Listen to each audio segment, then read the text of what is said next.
So when it comes to lithium batteries, it's really just the nature of the beast that they're going to degrade over time with charging and draining and usage. It's just going to get worse and worse, but there are certain things you can actually do to maintain the health of your iPhone battery over the long haul. So one of the first things I want to show you how to do is check your battery health, and that's really easy. You're just going to go into the settings app on your iPhone, you're going to go into battery, and then you're going to go into battery health. In there, you'll be able to see the battery health of your phone, and if your phone is being throttled, which means slowed down for the benefit of your battery by Apple, you'll be able to see that setting in here as well. So in order to maintain battery health, one of the first things you want to do, and I think I've said this in every single troubleshooting video I've placed on this channel, make sure that your operating system is as updated as possible. You definitely want to upgrade your operating system eventually, because they do put different power management options and power management patches within those operating systems to make your battery life better and better. It gives your battery the ability to use less power, consume less power, and thus last a lot longer than if you're running an old, outdated operating system. So the next tip is always want to make sure you keep your phone as cool as possible. You want to keep it in a cool temperature area. You don't want it to exceed a certain temperature. So the iPhone itself is designed to perform in a wide range of different ambient temperatures, but the perfect zone is about 62 to 72 degrees. That's the comfort zone that you want to kind of keep your phone in. Anything that's 95 degrees or higher can actually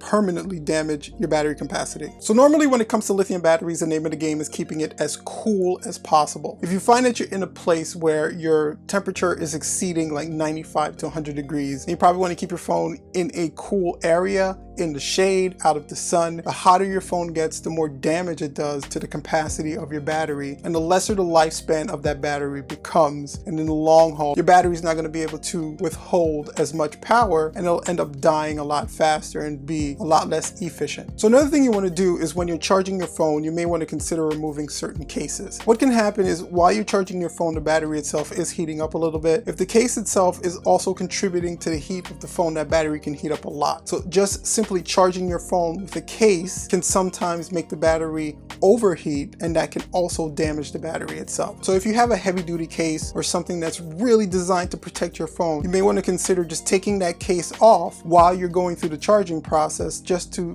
be on the safe and cautious side, and then you can just put the case back on once the charging is completed. Now let's say for some reason you want to store your phone for a couple of months, or you're going away and you don't want to bring your phone with you, you want to keep it stored. What are some of the things you can do to preserve your battery while storing your phone to make sure when you come back your battery life didn't suffer because you stored your phone incorrectly? So when storing the phone, there's two main factors you always want to consider: the environment and the power that the phone is at when you power it down for storage. Again, the same temperature model comes into play. You want to make sure you're storing your phone at a comfortable temperature. You don't want to be storing it in anywhere that exceeds 90 to 95 degrees and up. That can end up damaging the lithium battery inside the phone itself. Even though the phone is off, the environment will be heating the phone and causing damage to the phone itself. And you also don't want to overcharge or discharge your phone when you're storing it for a long duration. So the sweet spot is about 50%. You want your phone to be about 50% charged if you're storing it for at least 6 months or more. That 50% charge, it'll go into a trickle effect where the charge will slowly dissipate over time, especially because the phone is off. Probably want to, after that 6-month time frame, connect it back up to a charger, get it back up to 50%, and then turn it back off and store it again if you're going to be storing it for longer than that. This will help maintain the overall battery health of the phone. That way the battery is not completely drained, which is a bad thing, and the battery is not overcharged at 100%, which can also be a bad thing. Now you may also want to look into optimizing your phone for battery performance while you're using it, and that can also help you with your battery health, because then you won't be charging your phone as much and the phone won't drain as fast. Two of the most important things I focus on when optimizing my phone to have the best battery life possible is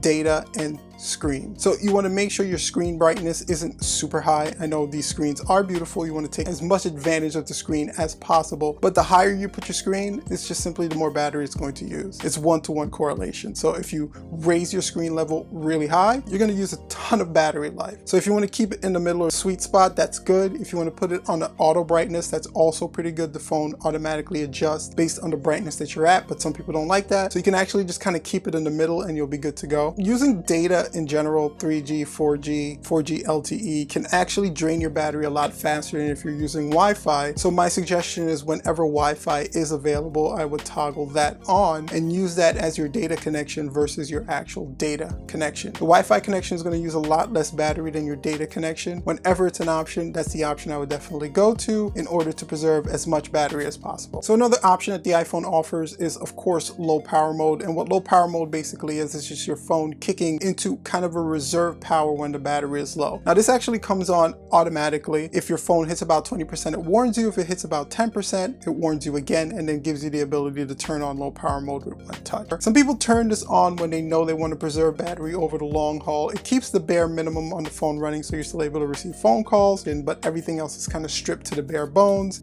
It's kind of a last ditch effort, but if you realize that you're not going to be near a charger and your phone is dropping to a very low critical rate, you may want to consider low power mode as one of your options to preserve your battery life. Remember, you just don't ever want your phone to fully die, to go to zero. That's going to be bad for the battery in the long haul. So another thing you want to check is the background app refreshing. So this is apps trying to grab information while they're not launched on the screen itself. When you've closed the app out, sometimes it doesn't close out completely. What it does is it continues to refresh in the background. This can use up a ton of battery based on how big the app is, how much data it's actually downloading, and how much information it's actually updating. So you can actually turn this off. So you're going to go into settings, general, and background app refresh. And in there you can actually select if you want the app to refresh on Wi-Fi, and data, or not at all. So you can actually choose which option. Again, always default to Wi-Fi. If you're on a Wi-Fi signal, you're using a lot less battery. So this can actually help you. And you're also using a lot less data. Maybe you're somebody who pays for a data plan and you don't need all that information being refreshed in the background. You can actually turn this off so that it only updates on Wi-Fi. So you're kind of saving on both ends. So some other quick tips you can do is turn off location-based services, and that's in settings again, privacy,